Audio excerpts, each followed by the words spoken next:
Ini adalah pertempuran udara yang terjadi setiap hari di pulau ini. Herring gull, burung camar besar yang ukurannya 2 kali lipat dari puffin, memang menakutkan. Tapi ancaman terbesar bagi puffin kecil bukanlah mereka. Bahaya justru datang dari burung yang lebih kecil, camar kepala hitam. Camar kepala hitam tidak cukup kuat untuk menangkap puffin di udara. Mereka tidak bisa berburu sendiri.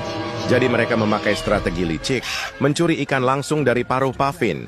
Ia harus segera pulang ke sarangnya. Tapi para camar kepala hitam sudah mengincarnya.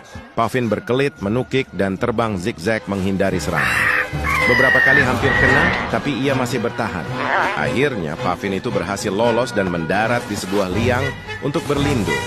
Tapi ada masalah besar, liang ini bukan miliknya. Para camar kepala hitam sepertinya tahu itu. Mereka tetap mengintai, berharap Puffin keluar dan lengah. Ia tidak bisa lama-lama di sini.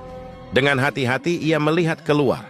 Tapi Puffin kecil ini tidak mau menyerah. Ikan ini untuk anaknya, dan tidak ada yang boleh mengambilnya. Lalu dalam satu gerakan cepat, para camar kepala hitam mencoba merampoknya, tapi kali ini Puffin terlalu hebat. Ia berhasil. Ikan tetap di paruhnya, dan anaknya tidak akan kelaparan hari ini. Ia terbang secepat mungkin menuju sarangnya yang sebenarnya. Di pulau ini, bukan hanya kekuatan yang menentukan siapa yang bertahan, tetapi keberanian dan kecerdikan.